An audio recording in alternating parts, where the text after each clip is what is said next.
কোরবানির ঈদকে সামনে রেখে জমে উঠেছে লালমনিরহাটের পশুর হাটগুলো। জেলায় বিভিন্ন হাটে গরু নিয়ে আসছেন খামারি ও ব্যাপারীরা।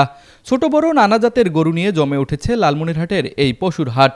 সকাল থেকে সন্ধ্যা পর্যন্ত চলছে বেচাকেনা আর দরদামের ব্যস্ততা। জেলার প্রায় 22টি পশুর হাটে প্রতিদিনেই বাড়ছে ক্রেতা ও পাইকারদের উপস্থিতি। নিয়ে এসেছিলাম বিক্রি করার জন্য।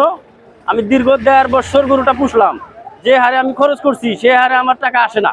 দাম বলতেছে 260-70। এখন তো ভাই খরিদ্দার পাচ্ছি না। হ্যাঁ, এখন তো গরু নিয়ে বিপদে পড়ে গেছি। ফিট ভুষির যে দাম, তাতে তো গরু পুষি লস। প্রান্তিক খামারি তো ভাই খুব অস্বস্তিতে আছি। খামারিদের দাবি, এবারে কোরবানির পশু পালনে খরচ বেড়েছে কয়েক গুণ। বিশেষ করে খড়, ভুসি ও অন্যান্য খাদ্যের দাম বৃদ্ধি পাওয়ায় লাভ নিয়ে অনিশ্চয়তায় রয়েছেন তারা। ক্রেতা কম থাকায় কাঙ্ক্ষিত দাম না পাওয়ার আশঙ্কাও করছেন অনেকে। ব্যাপারীরা তো দাম কম করতেছে। একটা গরুর দাম 1,20,30।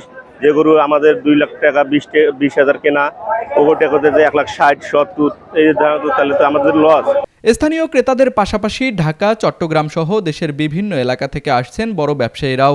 তবে পরিবহন ভাড়া বাড়ায় জেলার বাইরে পশু নিয়ে যেতে বাড়তি খরচ গুনতে হচ্ছে বলে জানান তারা। আমরা আছি ঢাকা জেলার থেকে, বুঝছেন, লালমনি হাটে আসছি গরু কেনার জন্য। অনেক গরু কিনবো, দাম বিক্রি করার দামের জন্য আমরা গরু কিনতে পারতেছি না। আবার অনেক খরচ, খরচ যেমন ভাড়া ছিল আগে অনেক কম, এবার আরো বেশি। তেল পাওয়ার জন্য ড্রাইভাররা অনেক দাম চায়। এবারের ঈদকে ঘিরে জেলায় প্রস্তুত আছে 2,06,462টি পশু, আর জেলার চাহিদা রয়েছে 1,52,884টি। বাকি 53,585টি দেশের বিভিন্ন জায়গায় প্রেরণ করার কথা রয়েছে। হাটে পশুর স্বাস্থ্যসেবা নিশ্চিত করতে 15টি মেডিকেল ক্যাম্প বসিয়েছে প্রাণী সম্পদ বিভাগ। একই সাথে জাল টাকা শনাক্ত, মলম পার্টি, ছিনতাই ও চাঁদাবাজি প্রতিরোধে মাঠে কাজ করছে পুলিশ। অতীতের প্রতিবারের ন্যায় আমাদের লালমনিরহাট জেলা এবারও আমরা গবাদি পশু কোরবানির জন্য যথেষ্ট পরিমাণ প্রস্তুত হয়েছে। আমাদের খামারি ভাইয়েরা প্রস্তুত করেছে। আমাদের জেলায় ছোট বড় মিলিয়ে প্রায় 18,000-এর ঊর্ধ্বে খামারি আছেন। সে খামারে আমাদের এই গরুগুলি তারা প্রস্তুত করেছেন সম্পূর্ণ দেশীয় খাবার দিয়ে, কোনো অ্যান্টিবায়োটিক বা স্টেরয়েড ব্যবহার ছাড়াই আমরা এই গরুগুলি প্রস্তুত করেছি আমাদের খামারি ভাইয়েরা।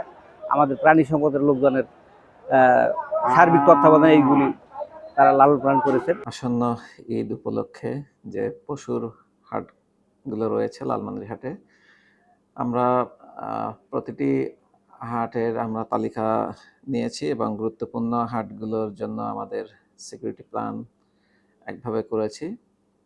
প্রতিটি হাটেই আমাদের সিকিউরিটি থাকবে।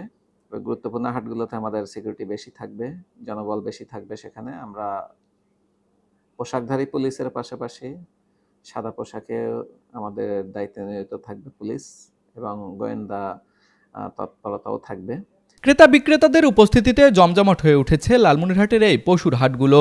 তবে বাড়তি খরচ আর দাম নিয়ে অনিশ্চয়তার মধ্যে শেষ মুহূর্তে ভালো বেচাকেনার আশা করছেন খামারি ও ব্যবসায়ীরা। লালমনিরহাট প্রতিনিধি খায়রুল ইসলামের পাঠানো তথ্যচিত্রে ডেস্ক রিপোর্ট, RCTV।